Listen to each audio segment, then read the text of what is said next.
Hello friends, welcome back to my channel. তোমরা সকলে কেমন আছো? আশা করি তোমরা সকলে খুব ভালো আছো, আর আমিও খুব ভালো আছি। দেখো, আজকে স্যাটারডে, যেহেতু স্যাটারডে আজকে, তো তাই জন্য তোমাদের দাদাভাই বাজার থেকে পনির নিয়ে চলে এসেছে। পূজা আজকে রান্না করতে আসবে না, সেই জন্য কারণ হচ্ছে তোমাদের সাথে শেয়ার করব পরে। পূজা আজকে রান্না করতে আসছে না, তাই জন্য আমাকেই রান্না করতে হবে। আর কী কী আইটেম হবে দেখতে থাকো। আমি তারপরে পনিরটাকে আমি পিস পিস করে কেটে নেবো। পনিরটা তরকারি করব, ভাবছি আজকে শাহী পনির করবো। তো চলো, শাহী পনিরটা করবো, তার জন্য পিস পিস করে কেটে নিই পনিরটা। কড়াই বসিয়ে নেবো। দেখো, কড়াই আমি বসিয়ে নিয়েছি।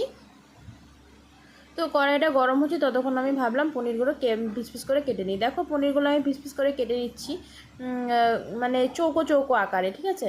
কারণ শাহী পনিরের না, মানে এই সাইজটাই ভালো লাগে, তো তাই জন্য আমি এই সাইজটাই করছি। এর থেকে বড়, মানে এর থেকে বড় রাখলেও ভালো লাগে, কিন্তু আমি এই সাইজটাই রেখেছি আর কি।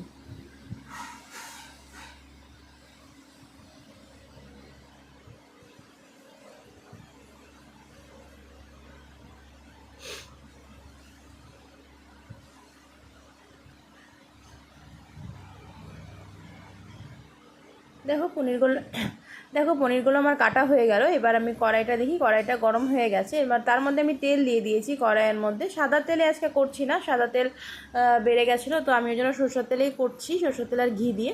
তো চলো, তেল দিয়ে দিয়েছি, তেলটা গরম হোক, ততক্ষণ আমি পনিরগুলো তেলের মধ্যে ভেজে নেব।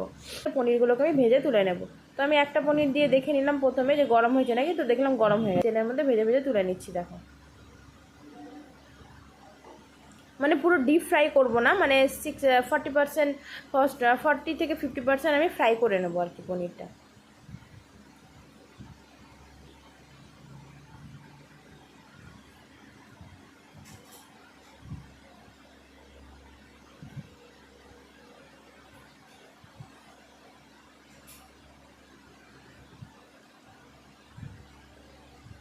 তো পনিরটা ভাজা হোক, ততক্ষণ আমি তোমাদের দেখিয়ে দিই। দেখো, এইদিকে বাসন মাজা হচ্ছে।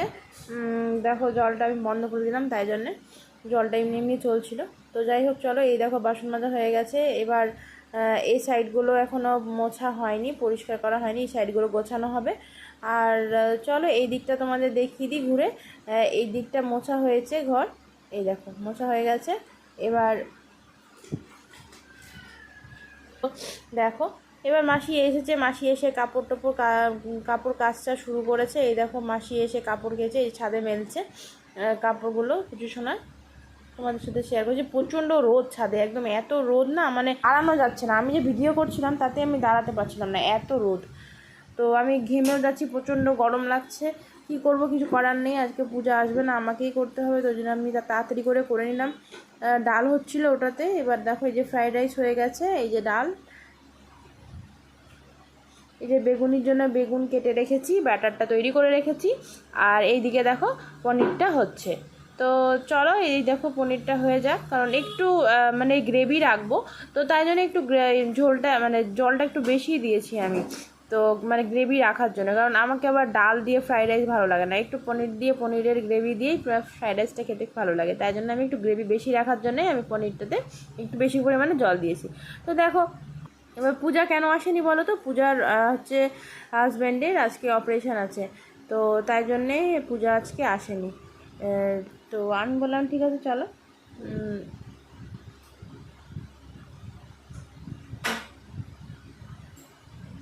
দেখো, আমি বেগুনিগুলো ভেজে নিলাম, বেগুনিগুলো ভাজা হয়ে গেছে। বাবুসোনাকে আমি কেমন হয়েছে জিজ্ঞেস করলাম, তো বললো মাম্মি খুব ভালো হয়েছে বললো।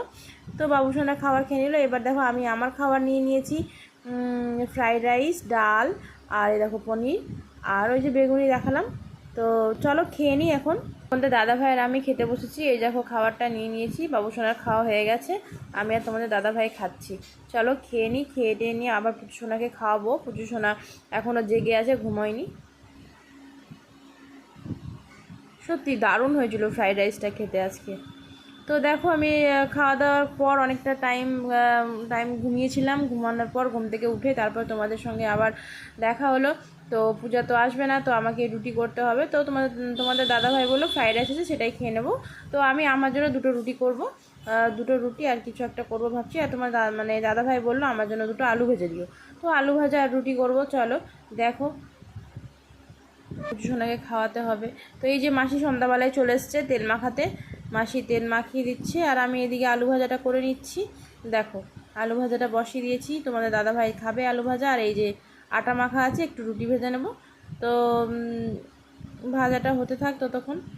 এবার পুচুসোনাকে তেল মাখিয়ে চলে গেল মাসি। দেখো পুচুসোনাকে একটু কোলে নিয়ে একটু গুরু করাচ্ছি আমি, কারণ একটুখানি মাম্মা মাম্মা করছিল, মাম্মাম মাম্মাম করতে শিখেছে এখন। তো একটু পাটা ব্যথাই করছিল, তারপরে আমি বললাম চ তোকে নিয়ে একটু খাটে বসি। তো খাটে বসে ওকে খাটের মধ্যে বসে গেলাম পুচুসোনাকে নিয়ে। দেখবে পুচুসোনা কেমন করছে। আর মানে ফোনটা নেওয়ার জন্য ও ব্যস্ত হয়ে আছে, মানে ফোনটা দেখছি কি না আমার হাতে, আমি ভিডিও করছি, ও ভাবছে ওটা কি, ও মানে মানে ফোনটার মধ্যে কার্টুন চলে কখনো কখনো, তো দেখে, ওই জন্য ফোনটা নেওয়ার জন্য ব্যস্ত হয়ে পড়েছে।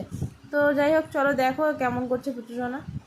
এত দুষ্টু হয়েছে না পুচুসোনা, দেখবে তোমরা, দেখো দেখো কেমন করছে।